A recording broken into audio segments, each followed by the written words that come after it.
हमारे वैदिक सनातन धर्म की धार्मिक मान्यताओं व पौराणिक वृतांतों के अनुसार भृगुकुल तिलक अजर अमर अविनाशी विश्व के 7 चिरंजीवियों में सम्मिलित शस्त्र व शास्त्र के महान ज्ञाता परम वीर भगवान परशुराम जी का जन्म वैशाख मास की शुक्ल पक्ष की तृतीया अर्थात अक्षय तृतीया के पावन दिन माता रेणुका के गर्भ से हुआ था।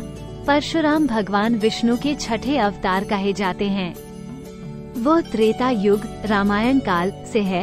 उनका जन्म भृगुश्रेष्ठ महर्षि जमदग्नि की ओर से करवाए गए पुत्रेष्टि यज्ञ से प्रसन्न देवराज इंद्र के वरदान स्वरूप हुआ। परशुराम जी का उल्लेख रामायण, महाभारत, भागवत पुराण और कल्कि पुराण इत्यादि अनेक ग्रंथों में किया गया है। परशुराम गुरुजनों माता पिता की आज्ञा का पालन हर हाल में करते थे। एक बार जमदग्नि मुनि ने क्रोध के आवेश में बारी बारी से अपने चारों बेटों को मां रेणुका की हत्या करने का आदेश दिया, किंतु कोई भी तैयार नहीं हुआ। जमदग्नि ने अपने चारों पुत्रों को जड़बुद्ध होने का शाप दिया। फिर उन्होंने परशुराम को आदेश दिया कि वो अपनी मां की हत्या करें। आज्ञाकारी परशुराम ने तुरंत पिता की आज्ञा का पालन किया। जमदग्नि ऋषि ने प्रसन्न होकर परशुराम से वर मांगने के लिए कहा। परशुराम ने सबसे पहले वर से मां का पुनर्जीवन मांगा और फिर अपने भाइयों को क्षमा कर देने के लिए कहा। जमदग्नि ऋषि ने परशुराम को आशीर्वाद देते हुए कहा कि वो सदा अजर अमर रहेगा। उनको 7 चिरंजीवियों में से एक चिरंजीवी माना गया है। आइए जानते भगवान गणेश और परशुराम के बीच युद्ध के बारे में। ब्रह्मवैवर्त पुराण के अनुसार एक बार भगवान परशुराम अपने इष्ट भगवान शंकर के दर्शन के लिए कैलाश पर्वत पर गए। वहां भगवान शिव माता पार्वती के साथ विराजमान थे और वो माता पार्वती को राम कथा सुना रहे थे। कथा में बाधा उत्पन्न न हो इसके लिए उन्होंने अपना दिव्य त्रिशूल गणेश जी को प्रदान कर दरवाजे पर यह कहकर खड़ा कर दिया था कि किसी को भी वहां न आने दे। लेकिन जब भगवान परशुराम कैलाश पहुंचकर सीधे भगवान शंकर के दर्शन के लिए कैलाश के द्वार में प्रवेश करने लगे, तो द्वार पर नंदी, श्रृंग आदि शिवगणों से उनकी भेंट हुई। भगवान परशुराम ने उनसे भगवान शिव के बारे में पूछा कि इस समय वे कहाँ हैं। इस पर नंदी ने कहा कि इस बात की उन्हें कोई जानकारी नहीं है कि भगवान शिव कहाँ हैं। इस पर भगवान परशुराम ने नंदी आदि शिवगणों पर गुस्सा करते हुए कहा कि तुम्हें ये भी नहीं पता कि तुम्हारे आराध्य देव कहाँ हैं। ऐसे में तुम शिवगण कहलाने के लायक ही नहीं हो।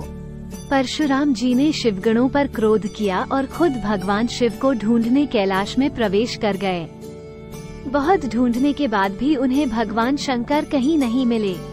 अंत में एक घर दिखाई दिया जहां द्वार पर एक बालक पहरा दे रहा था। भगवान परशुराम उस बालक के पास पहुँचे और वहीं से द्वार में प्रवेश करने लगे। तब भगवान गणेश जी ने उन्हें वहीं रोक दिया। इस पर परशुराम जी ने कहा, तुम कौन हो जो मुझे इस तरह यहाँ रोकने का प्रयास कर रहे हो। इस पर गणेश जी ने कहा, आप कौन हैं जो इस तरह अंतःपुर में बिना अनुमति के प्रवेश कर रहे हैं।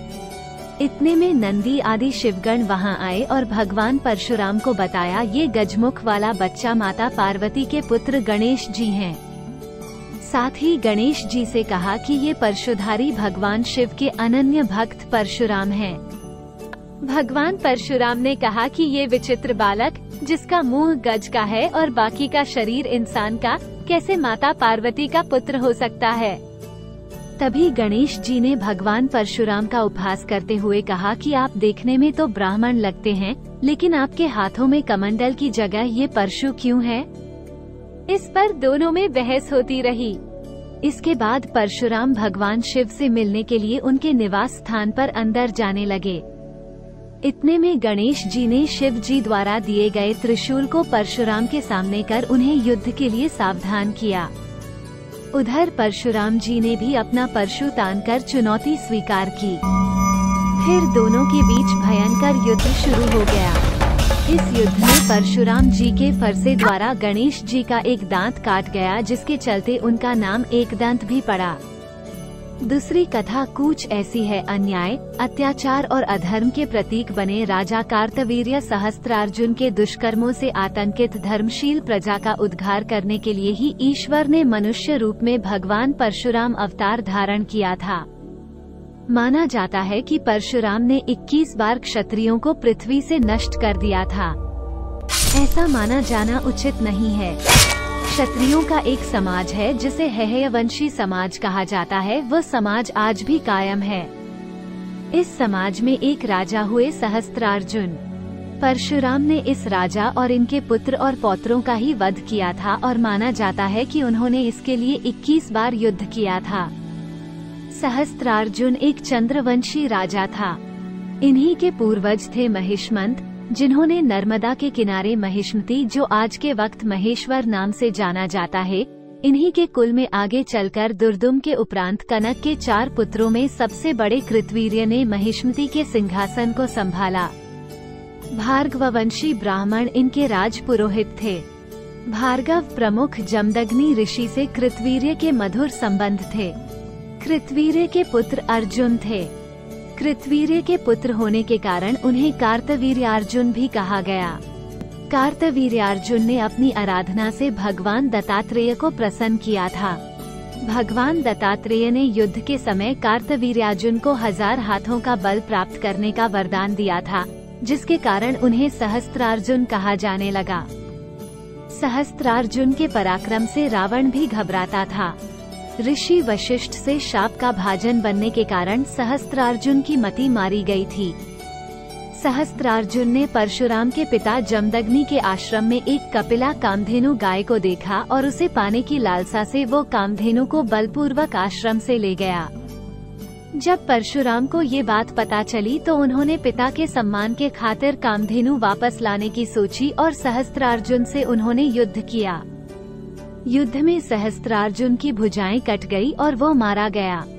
तब सहस्त्रार्जुन के पुत्रों ने प्रतिशोधवश परशुराम की अनुपस्थिति में उनके पिता जमदग्नि का वध कर डाला। परशुराम की मां रेणुका पति की हत्या से विचलित होकर उनकी चिताग्नि में प्रविष्ट हो सती हो गई। इस घोर घटना ने परशुराम को क्रोधित कर दिया और उन्होंने संकल्प लिया, मैं हेहय वंश के सभी क्षत्रियों का नाश कर दूंगा।